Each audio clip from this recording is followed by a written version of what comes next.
channel. I'm here today to show you some off-brand camera accessories and how they work. One that I really like is for the GoPro Hero 5, and it's this tripod right here.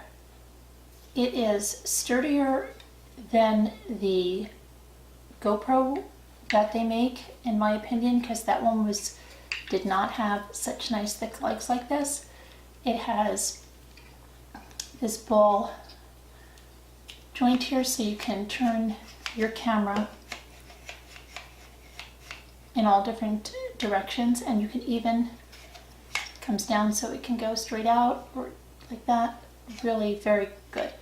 And then your GoPro will just hook onto the top with the GoPro attachment like this.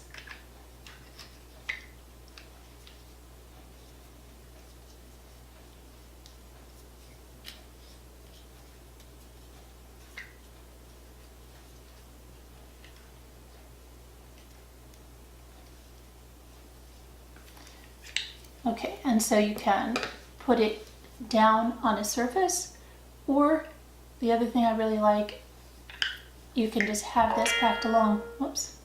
You can have this packed along, and it acts sort of like a selfie stick. So it stabilizes your camera, it helps, you to hold it well. And would you believe this was only $5?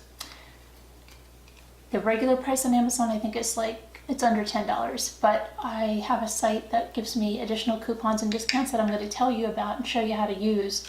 You'll get a lot of great deals on Amazon, but this is a product I really like. I'll put a link to the product in the video description. Okay, that's the first product I want to tell you about today. The second one is, I showed you about a week ago or so a shutter release for my Canon 80D. But I didn't like it. It was too big, it was too cumbersome. So I saw this one, which is an Amazon Basics. It comes in this little velvety drawstring case. It says Amazon Basics on it. And it's under $9. I think it's a little over $8. I read reviews on it. People said it was just as good as the Canon. I like the small size of it. I also like that it did not have to have a transmitter attached to my camera.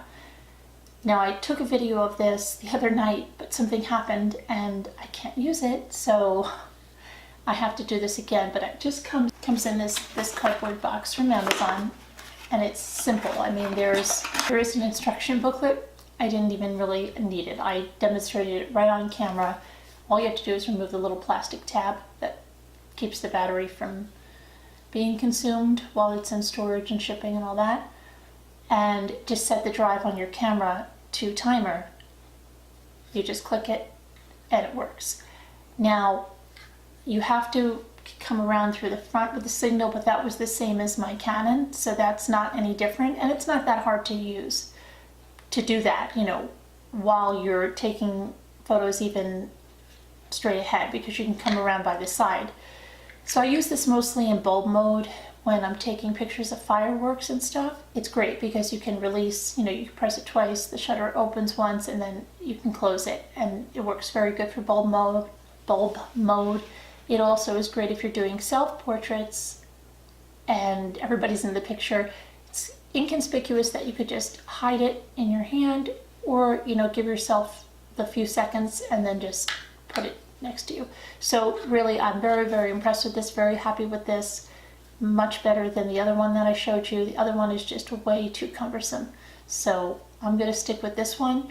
And the good thing is, what I wanted to tell you, if you go on Amazon, it's not going to list the 80D as a camera that this is compatible with. It lists the 70D, it lists the 60D, which I have. So I figured, well, maybe it just hadn't been updated, and that was right, because I figured, how can I go wrong? I have Prime, I can return it if it doesn't work, and I have a 60D that I need one of these for. So I'm going to be ordering another one of these. These are really, really good, under $9, and just a really excellent remote. I wish I had ordered this a long time ago for my 60D when I lost my other one in the lake, which was my Canon one, but yeah, definitely. And you can also, if you wanted to, use the toggle, and like I said, the one thing I don't like is my other one used to hook up to my strap but I can't even find that kind anymore. But you could actually have this hang on there too if you wanted to, if you were going to take it on a shoot like that.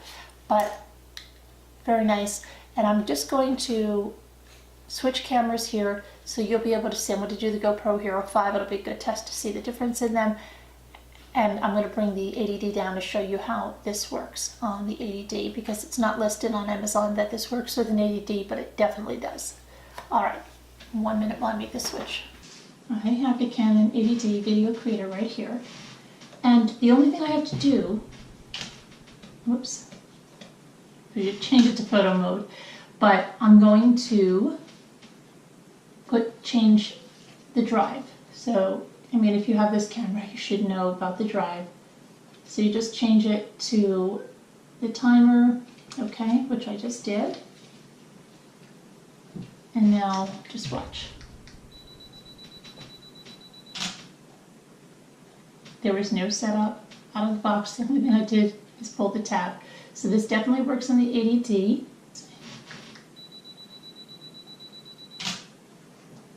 So, like I said, perfect. Releases the shutter perfectly. And I don't know, I'm very happy with it. So if you're looking for one for your 80D, it always sounds like I'm saying ADD, like as in ADHD. I can't take that. The 80D, you might want to check this out. I'll put links to both this and the tripod in the camera description, the video description, so that you can see them. And you're also seeing the difference in filming indoors with the GoPro Hero 5 as opposed to the Canon 80D. I have no other lighting except the lighting that's normally in my kitchen, so I don't have any soft lights or anything on. That's another thing to consider. But just so you can see and you can hear the difference in the sound quality as opposed to using the Rode mic. So thank you for watching. Have a nice day. Let me know if you have any questions about either of these. Have a good one, guys. Bye-bye now.